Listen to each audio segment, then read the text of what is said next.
संक्षेप में चाइना के साथ हमारे बाउंड्री इश्यूज के बारे में बताना चाहता हूं। जैसा कि सदन इस बात से अवगत है कि भारत एवं चीन की सीमा का प्रश्न अभी तक अनरिजॉल्व्ड है। भारत और चाइना की बाउंड्री का कस्टमरी और ट्रेडिशनल अलाइनमेंट चाइना नहीं मानता है। हम यह मानते हैं कि यह अलाइनमेंट वेल एस्टेब्लिश्ड भौगोलिक सिद्धांतों पर आधारित है, जिसकी पुष्टि न केवल ट्रीटीज और एग्रीमेंट द्वारा बल्कि हिस्टोरिक यूसेस के प्रैक्टिसेस द्वारा भी हुई है। इससे दोनों देश सदियों से अवगत हैं, जबकि चाइना यह मानता है कि बाउंड्री अभी भी औपचारिक रूप से निर्धारित नहीं है। साथ ही चाइना यह भी मानता है कि हिस्टोरिकल ज्यूरिडिक्शन के आधार पर जो ट्रेडिशनल कस्टमरी लाइन है, उसके बारे में दोनों देशों की एक अलग अलग व्याख्या है। दोनों देश 1950 एवं 1960 के दशक में इस पर बातचीत कर रहे थे, परंतु इस पर म्यूचुअली एक्सेप्टेबल समाधान नहीं निकल पाया। जैसा कि यह सदन अच्छी तरह अवगत है कि चाइना भारत की लगभग 38,000 स्क्वायर किलोमीटर भूमि का अनधिकृत कब्जा लद्दाख में किए हुए है। इसके अलावा 1963 में एक तथाकथित बाउंड्री एग्रीमेंट के तहत पाकिस्तान ने पीओके की 5,180 स्क्वायर किलोमीटर भारतीय जमीन अवैध रूप से चाइना को सौंप दी है। चाइना अरुणाचल प्रदेश की सीमा से लगे हुए लगभग 90,000 स्क्वायर किलोमीटर भारतीय क्षेत्र को भी अपना बताता है। अध्यक्ष महोदय, भारत तथा चाइना दोनों ने औपचारिक तौर पर यह माना है कि सीमा का प्रश्न एक जटिल मुद्दा है, जिसके समाधान के लिए पेशेंस की आवश्यकता है तथा इस इशू का फेयर, रीजनेबल और म्यूचुअली एक्सेप्टेबल समाधान शांतिपूर्ण बातचीत के द्वारा निकाला जाना चाहिए। अंतरिम रूप से दोनों पक्षों ने यह मान लिया है कि सीमा पर पीस और ट्रैंक्विलिटी बहाल रखना बाइलेटरल रिलेशंस को बढ़ाने के लिए यह अत्यंत आवश्यक है। मैं यह भी बताना चाहता हूं कि अभी तक इंडिया चाइना के बॉर्डर एरियाज में commonly delineated line of actual control नहीं है और एलएसी को लेकर दोनों का परसेप्शन अलग अलग है। इसलिए पीस और ट्रैंक्विलिटी बहाल रखने के लिए दोनों देशों के बीच कई तरह के एग्रीमेंट्स और प्रोटोकॉल्स भी हैं। इन समझौतों के तहत दोनों देशों ने यह माना है कि एलएसी पर पीस और ट्रैंक्विलिटी बहाल रखी जाएगी, जिस पर एलएसी की अपनी अपनी रेस्पेक्टिव पोजीशंस और बाउंड्री क्वेश्चन का कोई असर नहीं माना जाएगा। इस आधार पर वर्ष 1988 के बाद से दोनों देशों के बाइलेटरल रिलेशंस में काफ़ी विकास हुआ था। भारत का मानना है कि बाइलेटरल रिलेशंस को विकसित किया जा सकता है तथा साथ ही साथ बाउंड्री मुद्दे के समाधान के बारे में भी चर्चा की जा सकती है, परंतु एलएसी पर पीस और ट्रैंक्विलिटी में किसी भी प्रकार की गंभीर स्थिति का बाइलेटरल रिलेशंस पर निश्चित रूप से असर पड़ेगा। अध्यक्ष महोदय, वर्ष 1993 और 1996 के समझौते में इस बात का जिक्र है कि एलएसी के पास दोनों देश अपनी सेनाओं की संख्या कम से कम रखेंगे। समझौते में यह भी है कि जब तक बाउंड्री इश्यूज का पूर्ण समाधान नहीं होता है, तब तक एलएसी को स्ट्रिक्टली रेस्पेक्ट और एडहेर किया जाएगा और उसका उल्लंघन किसी भी सूरत में नहीं किया जाएगा। इन समझौतों में भारत व चाइना एलएसी के क्लैरिफिकेशन द्वारा एक कॉमन अंडरस्टैंडिंग पर पहुंचने के लिए भी कमिटेड हुए थे। इसके आधार पर 1990 से 2003 तक दोनों देशों द्वारा एलएसी पर एक कॉमन अंडरस्टैंडिंग बनाने की कोशिश की गई, लेकिन इसके बाद चाइना ने इस कार्रवाई को आगे बढ़ाने पर सहमति नहीं जताई है। इसके कारण कई जगहों पर चाइना तथा भारत के बीच एलएसी परसेप्शंस में ओवरलैप है। इन क्षेत्रों में तथा बॉर्डर के कुछ अन्य इलाकों में दूसरे समझौतों के आधार पर दोनों की सेनाएं फेस ऑफ आदि की स्थिति का समाधान निकालती हैं, जिससे कि शांति कायम हो।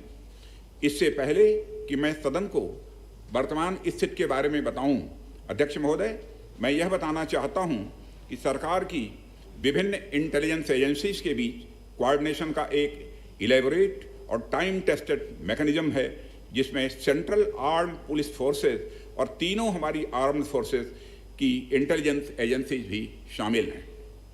टेक्निकल और ह्यूमन इंटेलिजेंस को लगातार कोऑर्डिनेटेड तरीके से इकट्ठा किया जाता है तथा आर्म्ड फोर्सेस से उनके डिसीजन मेकिंग के लिए भी शेयर किया जाता है। अध्यक्ष महोदय, अब मैं सदन को इस साल की उत्पन्न परिस्थितियों से अवगत कराना चाहता हूं। अप्रैल माह से ईस्टर्न लद्दाख की सीमा पर चाइना की सेनाओं की संख्या तथा उनके आर्मामेंट्स में काफ़ी वृद्धि देखी गई है।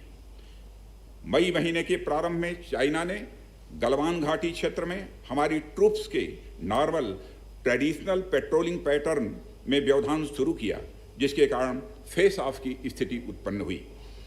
ग्राउंड कमांडर्स द्वारा इस समस्या को सुलझाने के लिए विभिन्न समझौतों तथा प्रोटोकॉल के तहत वार्ता की जा रही थी। इसी बीच मई महीने के मध्य में चाइना द्वारा वेस्टर्न सेक्टर में कई स्थानों पर एलएसी पर ट्रांसग्रेशन करने की कोशिश की गई। इसमें कोंगकाला, गोगरा एंड पेंगोंग लेक का नॉर्थ बैंक शामिल है। इन कोशिशों को हमारी सेनाओं ने समय पर देख लिया तथा उसके लिए आवश्यक जवाबी कार्रवाई भी की है। अध्यक्ष महोदय, हमने चाइना को डिप्लोमेटिक तथा मिलिट्री चैनल्स के माध्यम से यह अवगत करा दिया कि इस प्रकार की गतिविधियां स्टेटस को यूनिलेटरली बदलने का प्रयास है और यह भी साफ कर दिया गया कि ये प्रयास हमें किसी भी सूरत में मंजूर नहीं है। अध्यक्ष महोदय, एलएसी के ऊपर फ्रिक्शन बढ़ता हुआ देखकर दोनों तरफ के सैन्य कमांडरों ने 6 जून 2020 को मीटिंग की तथा इस बात पर सहमत बनी कि रेसिप्रोकल एक्शंस के द्वारा डिसएंगेजमेंट किया जाए। दोनों पक्ष इस बात पर भी सहमत हुए कि एलएसी को माना जाएगा तथा कोई ऐसी कार्रवाई नहीं की जाएगी जिससे स्टेटस को बदले। किंतु इस सहमति के वायलेशन में चीन द्वारा एक वायलेंट फेस ऑफ की स्थिति 15 जून को गलवान में क्रिएट की गई। हमारे बहादुर सिपाहियों ने, हमारे बहादुर सेना के जवानों ने अपनी जान का बलिदान दिया और साथ ही चीनी पक्ष को भी भारी क्षति पहुंचाई है। अध्यक्ष महोदय, और अपनी सीमा की सुरक्षा में वह कामयाब रहे। इस पूरी अवधि के दौरान हमारे बहादुर जवानों ने जहां संयम की जरूरत थी वहां संयम रखा तथा जहां शौर्य की जरूरत थी वहां शौर्य प्रदर्शित किया है। अध्यक्ष महोदय, मैं सदन से अध्यक्ष महोदय यह अनुरोध करता हूं कि हमारे दिलेर जवानों की वीरता एवं उनके बहादुरी की भूरी भूरी प्रशंसा की जानी चाहिए। हमारे बहादुर जवान अत्यंत मुश्किल परिस्थितियों में अपने अथक प्रयास से समस्त देशवासियों को सुरक्षित रख रहे हैं।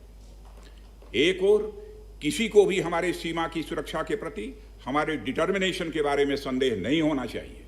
वहीं भारत यह भी मानता है कि पड़ोसियों के साथ शांतिपूर्ण संबंधों के लिए आपसी सम्मान और आपसी सेंसिटिविटी भी आवश्यक है। चूंकि हम मौजूदा स्थिति का डायलॉग के जरिए समाधान चाहते हैं और हमने चाइनीज साइड के साथ डिप्लोमेटिक और मिलिट्री एंगेजमेंट बनाए रखा है। इन डिस्कशंस में 3 की प्रिंसिपल्स हमारी अप्रोच को तय करते हैं। फर्स्ट, दोनों पक्षों को एलएसी का सम्मान और कड़ाई से पालन करना चाहिए। सेकंड, किसी भी पक्ष को अपनी तरफ से यथास्थिति का उल्लंघन करने का प्रयास नहीं करना चाहिए। और थर्ड, दोनों पक्षों के बीच सभी समझौतों और अंडरस्टैंडिंग्स का पूर्णतया पालन होना चाहिए।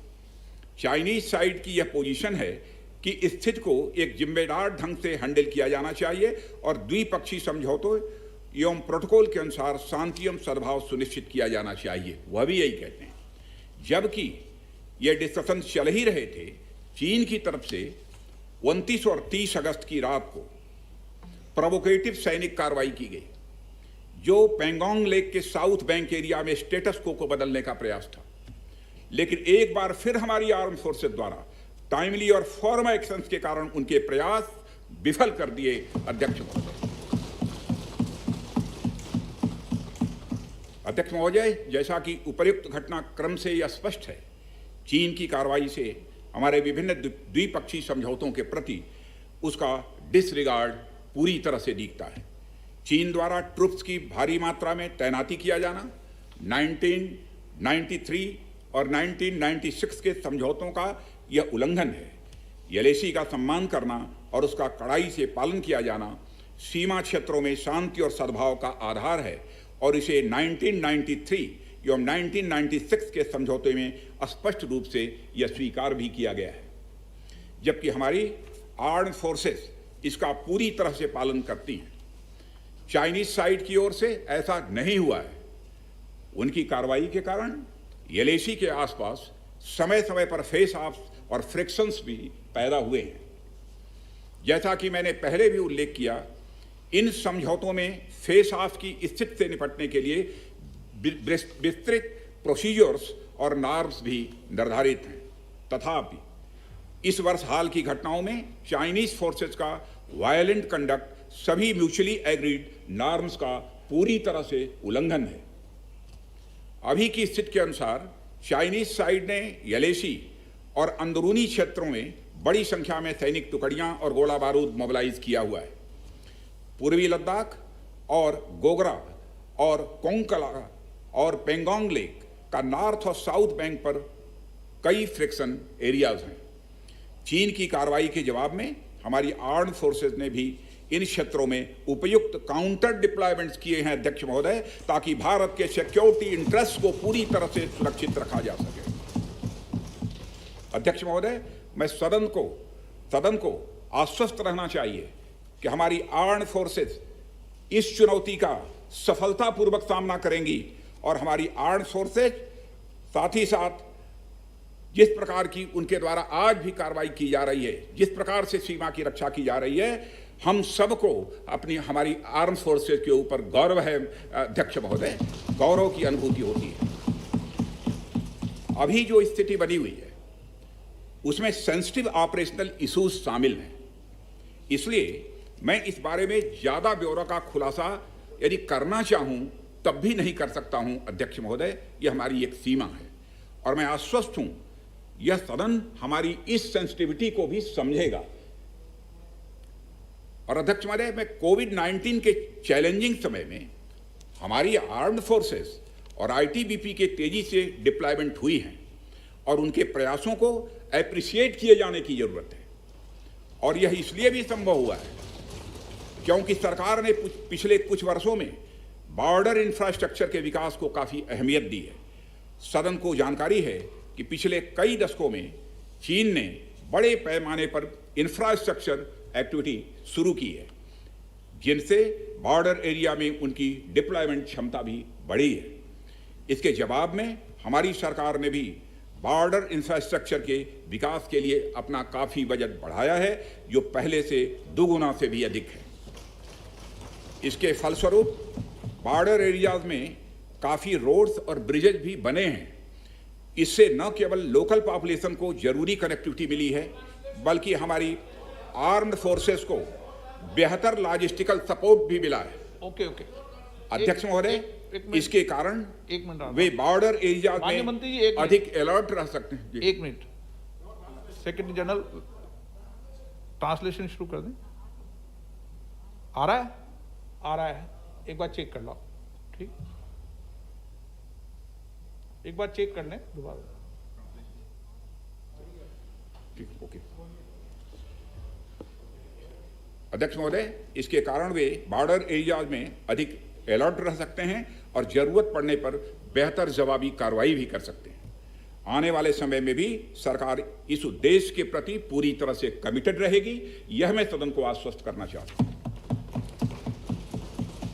आदरणीय अध्यक्ष महोदय, मैं इस बात पर बल देना चाहूंगा कि भारत हमारे बॉर्डर एरिया में मौजूदा मुद्दों का हल शांतिपूर्ण बातचीत और कंसल्टेशन के जरिए किए जाने के प्रति कमिटेड है।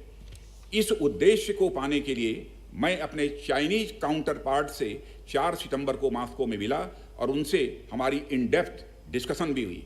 मैंने स्पष्ट तरीके से हमारी चिंताओं को चीनी पक्ष के सामने रखा, जो उनकी बड़ी संख्या में ट्रूप्स की तैनाती और उनका एग्रेसिव बिहेवियर और यूनिलैटरल स्टेटस को बदलने की कोशिश से रिलेटेड था। मैंने यह भी स्पष्ट किया कि हम इस मुद्दे को शांतिपूर्ण ढंग से हल करना चाहते हैं और हम चाहते हैं कि चीनी पक्ष हमारे साथ मिलकर काम करे। वहीं हमने, अध्यक्ष महोदय, यह भी स्पष्ट कर दिया कि हम भारत की सॉवरेनिटी और टेरिटोरियल इंटीग्रिटी की रक्षा के लिए पूरी तरह से डिटरमिन्ड हैं। इसके बाद मेरे कोलीग विदेश मंत्री श्री जयशंकर जी भी 10 सितंबर को मॉस्को में चाइनीज विदेश मंत्री से मिले। दोनों एक एग्रीमेंट पर पहुंचे कि यदि चाइनीज साइड द्वारा सिंसियरली और फेथफुली एग्रीमेंट को इंप्लीमेंट किया जाता है तो कंप्लीट डिसएंगेजमेंट प्राप्त किया जा सकता है और बॉर्डर एरियाज में शांति स्थापित हो सकती है। अध्यक्ष महोदय, जैसा कि सभी सम्मानित सदस्यों को जानकारी है कि बीते समय में भी चीन के साथ हमारे बॉर्डर एरियाज में लंबे स्टैंड ऑफ्स की स्थिति यह कई बार बनी है, जिसका शांतिपूर्ण तरीके से समाधान भी किया गया था। हालांकि इस वर्ष की स्थिति, चाहे वो ट्रूप्स की स्केल ऑफ इन्वॉल्वमेंट हो या फ्रिक्शन पॉइंट्स की संख्या हो, वह पहले से बहुत अलग है। फिर भी हम मौजूदा स्थिति के शांतिपूर्ण समाधान के लिए पूरी तरह से कमिटेड हैं। इसके साथ साथ मैं सदन को आश्वस्त करना चाहता हूं कि हम सभी परिस्थितियों से निपटने के लिए भी तैयार हैं।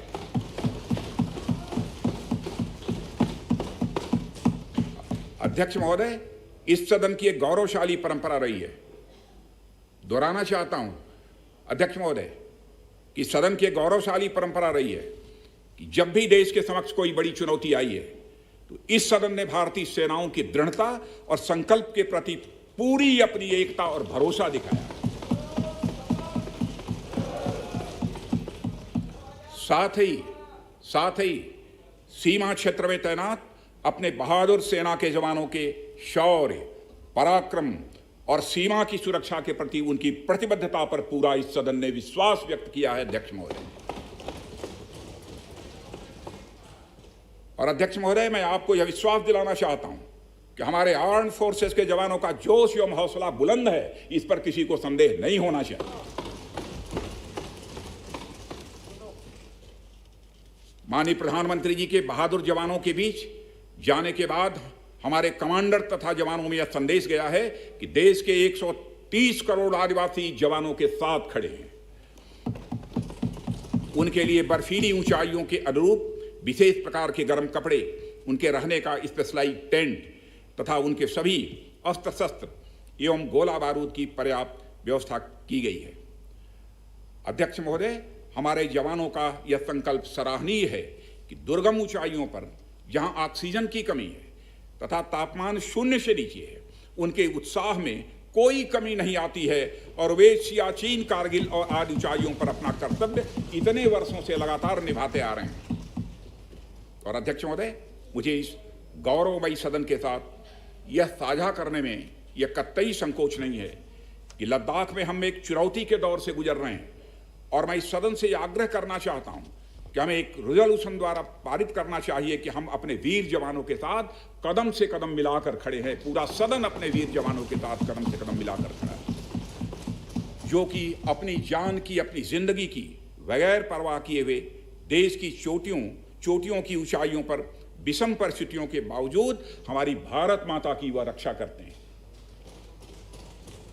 यह समय है जब यह सदन अपने सशस्त्र सेनाओं के साहस और वीरता पर पूर्ण विश्वास जताते हुए उनको यह संदेश भेजे कि यह सदन और सारा देश सशस्त्र सेनाओं के साथ है, जो भारत की संप्रभुता और अखंडता की रक्षा में लगातार जुटे हुए हैं।